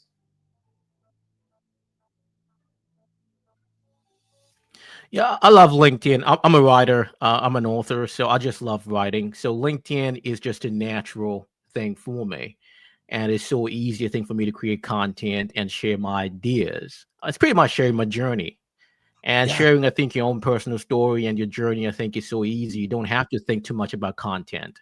Yeah, so that's the reason I love LinkedIn so much. Yeah, so LinkedIn is my main platform. Awesome. You said you're an author. How have you adapted as an author to the world of AI generated content, Richie? Yeah, that is a very good question, because I think when I wrote my book, I think AI was not an in thing, right? Okay. So I think it's just adapting. Again, adapting to that is more about your story, right? I think when you have your own unique story right now, yes, as I just heard you earlier talking about how everything is so muddled with AI and all that kind of stuff. So there is lack of authenticity that is pretty much not very visible now. Talk about when it comes to content. But I think when it comes to your story, if you're telling your story, I think nothing beats that, because you are uniquely you.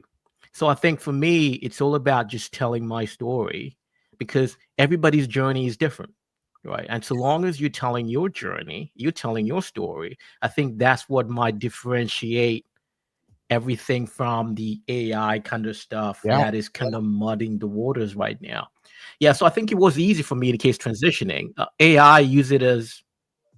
Use AI as an assistant, not really as something that is driving everything. Why do you think people struggle with their own story, Richie? I think it goes back to being able to connect, clarity of purpose, right? Once you're clear on the purpose, I think it gets easy then at that moment in time to draw out that story of what you're trying to present. And I think that's where the lack of that clarity, I think, is a starting point. Get clear on what is the message you're trying to push across. How does it relate to you? Then you can draw that out. If you're just trying to sort of like push a story without knowing the purpose, that will be void. So it's about having clarity on the purpose. What purpose are you what are you trying to achieve? Say, being on LinkedIn, what is you trying to achieve on there? And what message are you trying to sort of like put out there? Yeah. Excellent. Hey, you're hanging out with Keith Billis here, Rich and Akana here, Mornings and Live with Keith and Friends, the only morning show to help you guys get your day started, not hit the snooze button. We are a live morning show for men. Listen, guys, you hit the snooze button, you're 9 minutes behind. You do it all year, you're 56 hours behind the guy that didn't. True story. So you get up, you got one of two choices. Not unless you got the morning wood, you got three choices. But get up, boys, get going, get after it, get movement. Movement creates momentum. You're hanging out with myself and Richie, and we're going to get into the creator spotlight, Jimmy. Let's get this thing set up here. And Richie, we celebrated you a couple weeks ago, and I said, hey, I want to have you on the show to celebrate somebody. You gave me somebody that we're gonna get after right now. And some people, Richie, tiptoe through life, playing it safe, sticking to the script, and then there are the ones who throw the script out the window and go all in. The fellow we're going to celebrate today, he's built companies from scraps of leather. He's lost millions in the .com crash. He launched a dueling piano bar in Salt Lake City, because why not? Hey, yeah, let's just set up a dueling piano bar in Salt Lake. Let's just do that. And this guy also turned a garage business. Jimmy, ears up for this one. This guy turned a garage business into a $150 million brand. Who does that? We're not talking about Google. So Mornings in the Lab, Business Athlete Nation, I invite you to meet today's creator spotlight, Mr. Jimmy, drumroll please. Screen up. Curtis Matsko. Curtis Matsko. Serial entrepreneur, risk taker, and the kind of guy who doesn't just dream big, he lives big. Curtis is the CEO of Portland Leather Goods, one of the fastest growing brands in the apparel and accessory space. And according to Richie, he's not done yet. This guy's building, scaling, and deciding if he'll take a 10-figure exit or just keep going. But let's be real. Curtis isn't here to blend in. Nope. He's here to push the limits, break rules, prove that business is a game meant to be played at full speed. And from the outside nation, it looks like it's unstoppable success. But here's the thing. Here's what's quite exciting about this journey. And Richie talked about journey. 12 years ago, this guy was at rock bottom. Yep. Lost in a sea of empty bottles. And now, nation, this guy's living proof that no matter where you start, you can rise up. Curtis Matsko isn't here to be relatable. No, baby. He's here to be unignorable. And if you're ready to stop standing on the sidelines, this guy's going to be the first to tell you. Get moving, get in the game, and don't settle for the ordinary. Rich Nakana, why did you choose to celebrate Curtis Matsko this morning on Mornings in the Lab with Keith and Friends?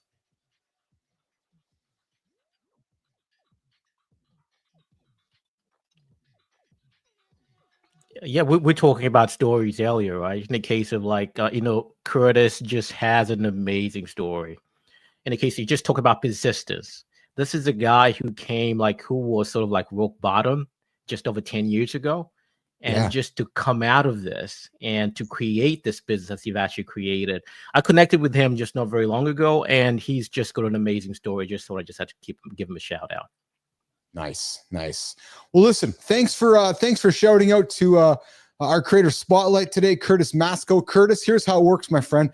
Now that Richie has celebrated you, we would love to have you on the show so that we can celebrate somebody in your orbit. So, Curtis, the invite is out. Officially, we're inviting you to the lab so you can take the place of Richie and celebrate somebody to pay it forward on the Mornings in the Lab Community Corner Creator Spotlight. There we go. All right. Richie, thanks, man. That was awesome. Hey, how did you and Curtis meet? Thank you. Really appreciate it. Yeah, how did you guys meet? Curtis, I think, was LinkedIn. That's the beauty of LinkedIn, right? That's exactly the beauty of LinkedIn. That's the beauty of LinkedIn. Yeah, absolutely. Yeah. So about having conversation. Yeah, he reached out to me and he just had this amazing story. So yeah. That's awesome. All right. Okay, Jim. Well, listen, we're gonna walk Richie out of the lab here, and we're gonna work towards wrapping up today's show here. But before we do that, Jimmy, I want to do our 8 common fears of men have of making a commitment. Before we do that, we're gonna walk Richie out. Richie, what do you got on the agenda today, brother? I know your day's working towards over. It's 2-3 o'clock there in London. What do you got going on for the rest of your day today, Rich? Yeah, I just got some projects. I got a couple more meetings I think to go to, and yeah, that's pretty much about it. Looking forward to actually getting to the weekend and crashing it. Awesome. All right, Rich, well, listen, my friend, how can people connect with you? They can find you on LinkedIn, correct? LinkedIn is the best way to find me. Awesome. All right, gentlemen, Nation, Business Athlete Nation, Mornings Nation, you can connect with Rich and Nakana on LinkedIn. Richie, thanks for joining us today on the show. You come back again sometime? Appreciate, definitely. Hope we got a bit of connection next time around. Awesome. All right, Rich, you have a great day, brother. Awesome. All right, so Rich is going to head out of here, guys. And Jim, producer Jimmy on the buttons. Let's see here. Do I got spam or is it a legitimate? Oh, yeah, there we go. Yeah. I got folks offering me jobs. Ah, those spammers that just, hey, you want a job? No, I don't want a job. No, I don't want to make money. Nope, don't want to make a job. Nope. So, Jimmy, I decided we're going to stay focused on something here today. And the focus is going to stay on 8 common fears. Yeah, yes, you men. That's how I kick the show off. 8 common fears that men have of making a commitment. We kicked the show off today, which was the reasons that men are reluctant to commit to relationships. So put something together here for us to chew on this morning. And why commitment freaks so many men out? Jimmy, we know how we are, man. We get all freaked out about shit. And it's not just about you. No, this is the fear that nobody talks about. Have you ever felt that wave of panic when things get so serious? Like, oh my God, relationships getting serious. Life's getting serious. Oh, she wants more from me. You're not alone, boys. You're not alone. Commitment isn't scary. It's what we think it means is what scares us. Because we worry, boys, that when we commit, we worry about losing our independence. You built a life you like, and commitment feels like you're losing it. But the reality is, boys, the reality is, Jimmy, the right partner makes life better, wider, more full, not smaller. So don't worry about losing your independence. Worry about moving forward and seeing commitment as a growth, not as a trap. That trap might be holding you back. Number 2 on our list of 8, you're afraid of failing. Well, Jimmy, we talk about it all the time. What do we talk about, Jimmy? We got to walk towards failure. We got to embrace failure. We learn through failure, right? Maybe you've seen relationships fall apart. Maybe you've been through it. I've been through it. I've been through a divorce. I've been through failed relationships. But the reality is, gentlemen, failure is part of every great thing. Business, endurance, athletics. We talked about with Josh Vernon today. Fitness in the gym, relationships. You got to move forward. Don't let the fear keep you from trying to move forward, boys. Don't. Because failure is inevitable somewhere in your journey. The quicker you embrace it, the quicker you win. Number 3, boys, you're not sure you found the one. Oh yeah? Where you looking? Where you looking? What if there's someone better? What if she's not good enough? But here's the reality, boys. Great relationships are built. We build them. We create them. You don't just find them. Oh, look under the rock. There she is. There's my girl. Really? You think Jimmy went and found his girl under the rock? No, he built it. You think I went and found my girl under the rock? No, every single day I actively build my relationship with my beautiful wife, Lauren. You got to move forward. You got to choose to build something real. Number 4, boys. Oh, and here's one I think many of us struggle with. You've never had to open up like this before. Right? You're stoic. You're not supposed to share your emotions. You're not supposed to cry. You're not supposed to tell somebody you love them. You're not supposed to emote. Because men aren't taught to talk about emotions. Oh, no, baby, don't be emotional. Nope. Don't be emotional. Nope. Jimmy, put that Kleenex away. Really? Boys, really? The reality, true strength, is being real. It's being real. Move forward, boys. Start small. Build with your partner and build trust. All right, number 5. Number 5, you guys. You don't want to get hurt. You're like, I don't want to get hurt. Nope, don't want to get hurt. Nope, don't want to get hurt. Listen, I get it. I get it. Empathy. I'm going to be empathetic with you, boys. Maybe you've been betrayed before. Maybe something's gone sideways. But the reality is avoiding that pain, well, it just might mean avoiding that real or that next connection. Is that what you really want? So I invite you to consider this. Maybe you want to consider moving forward. Maybe you want to consider that trust, but maybe just don't ignore the red flags because you don't want to get hurt. But avoiding that pain more than likely is going to mean avoiding that real connection with that human you desire. The next one on our list of 8 things that men don't want to commit to in a relationship is that you feel like you need to be more first. Guys, we talk about it all the time on the show. I'm just got to dot the I's and cross the T's before I'm ready to launch my product. Or I'm just about ready to launch my business. Or when I get the better body, or when I get the bigger paycheck, that's when something's going to happen. That's when I'm ready to commit. When I get to the right waist size, that's when I'm feeling better about myself. No, it doesn't work that way, boys. The reality is growth never stops. Your waist size, your paycheck is going to change over time. Accept it. Build while you grow.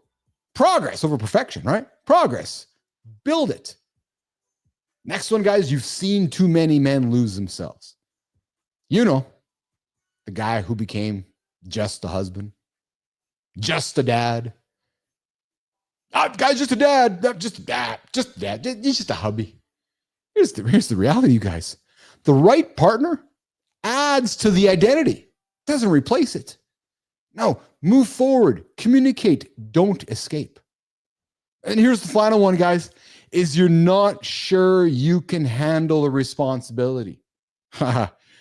Gentlemen, if this is your issue, go look in the mirror. Because commitment means showing up, and you know it, but even when it's hard. Relationships that you think that, oh, hey, I love her, she loves me, it just happens. It doesn't work that way, boys. No, you got to show up every single day. It's hard. And the reality is, if you can show discipline in other areas, you can handle a committed relationship. So I invite you to consider this. Move forward. Consistency over grand gestures. Consistent sevens over a 1 and a 10. But the bottom line is this. Commitment isn't losing freedom, boys. Not losing identity. It's not losing ambition. It's honestly choosing to build something meaningful. And that's not something to fear. From my experience, gentlemen, that's something to step into. So there you have it. If you're sitting back here scared of committing to that woman you're madly in love with, to that man you're madly in love with, to that partner that you really want to connect with, but you're scared of the idea of commitment, I invite you to reconsider it. Don't worry about losing your independence. Don't worry about failing. Don't worry that you haven't found the one. Don't worry that, I've never opened up like this before. Don't worry about getting hurt. It might happen. Walk towards the pain. And don't worry about feeling like you need to be more first. I got to get a better waist. I got to have more money in my bank account. I got to have a six-pack. No, the growth never stops. Don't worry about losing yourself.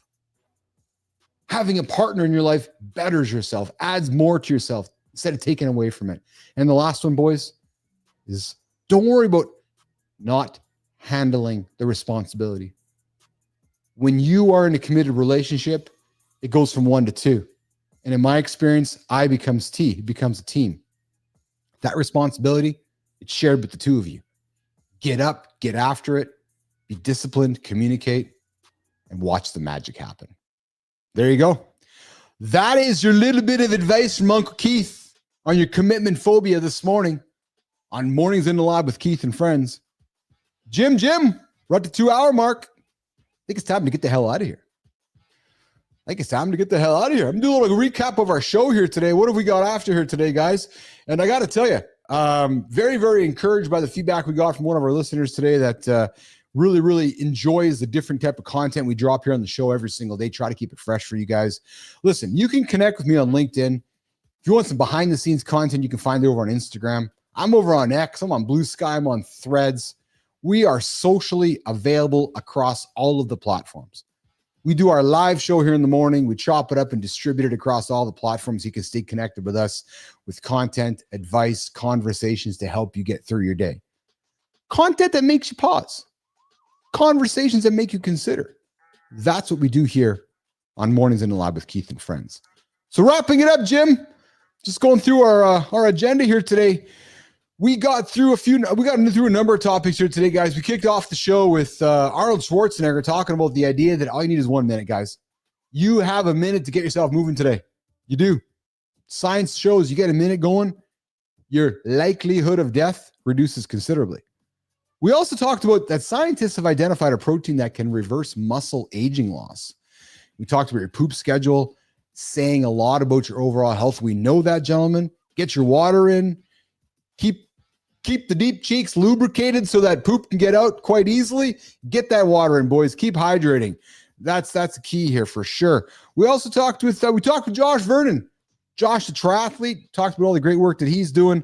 We got into conversation about 8 common fears that men have of making a commitment. We just wrapped up the show with that.